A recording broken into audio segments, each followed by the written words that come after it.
MP ticket expect చేస్తున్న number రోజు రోజుకి ఎగ్దం పెరుగుతూనే ఉన్నది కదా. రాష్ట్రంలో పవర్లకు వచ్చే వరకల కాంగ్రెస్ ఎంపీ టికెట్ మీద ఎక్కువ ఆశలు పెట్టుకున్నారు మస్తు మంది. ఇయాలతోని అంటే ఫిబ్రవరి 3 నాటికి గాంధీ భవన్ లో దరఖాస్తులు తీసుకున్నాడు బంద్ అయింది కూడా. శుక్రవారం అంటే ఫిబ్రవరి 2 ఒక్క నాటికే 100 మందికి మీదనే అప్లై చేసుకున్నారు. లెక్క తీస్తే ఖమ్మము, మల్కాజ్గిరి, నల్గొండ, మహబూబ్నగర్, హైదరాబాద్ కు తక్కువ దరఖాస్తులు వచ్చినాయని తేలింది. ఇక ఫస్ట్ నాడు 7 అప్లికేషన్లు వస్తే సెకండ్ నాడు 34, మూడో నాడు 100కి మీదనే వచ్చినాయట. ఇలా ఎక్కువ మంది మంత్రుల భార్యలు, సర్కార్ ఆఫీసర్లు, ప్రొఫెసర్లు, సినిమా సెలబ్రిటీలు ఉన్నారట.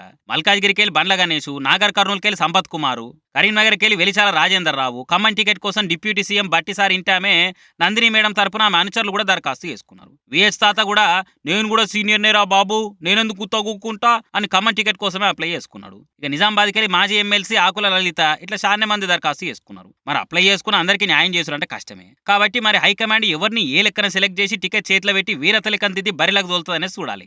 ఓ దిక్కు ప్రజాపాలన పేరుతోని రాష్ట్రంలో కాంగ్రెస్ సర్కార్ చూపిస్తున్న పనితీరు, పథకాలు, 6 గ్యారంటీలను అమలు చేస్తున్న తీరు ఇవన్నీ చూసి ఎంపీ ఎలక్షన్లలో కూడా హస్తం పార్టీ జెండానే ఎగురుతుందని ఆశతోనున్నారు కాంగ్రెస్ క్యాడరు లీడర్లు. మరి చూద్దాం ఏమవుతుందో ఇక.